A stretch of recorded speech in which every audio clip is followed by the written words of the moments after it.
তাহলে বাঁচার উপায়টা কি? 1 নাম্বার, সঠিক পাম্প নির্বাচন করা।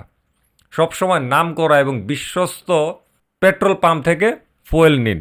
সম্ভব হলে আপনার এলাকার সবচেয়ে ভালো মানের অকটেন বা প্রিমিয়াম ফুয়েল ব্যবহার করার চেষ্টা করুন। 2, কার্বন ক্লিনিক। যদি আপনি ভুলবশত আগে খারাপ ফুয়েল ব্যবহার করে থাকেন কিংবা পেট্রোল ব্যবহার করে থাকেন, তবে ভালো কোনো মেকানিক দিয়ে হাফ ইঞ্জিন খুলিয়ে পিস্টন থেকে কার্বনটা ক্লিন করে নেন। 3, স্পার্ক প্লাগ চেক। নিয়মিত স্পার্ক প্লাগের অবস্থা পরীক্ষা করুন। এটি ইঞ্জিনের ভেতরের অবস্থা সম্পর্কে ভালো একটা ধারণা দেয়। আমাদের দেশের মানুষজন যদি সার্ভিস সেন্টার থেকে বলে যে প্লাগটা বদলান, তো মানুষজন বলে হ্যাঁ বদলাম, ওকে আমার গাড়িতে চলতেছে, গাড়িতে চলতেছে। হ্যাঁ গাড়ি চলবে, কিন্তু কীরকম চলছে সেইটা কিন্তু আমরা মানতেই চাই না।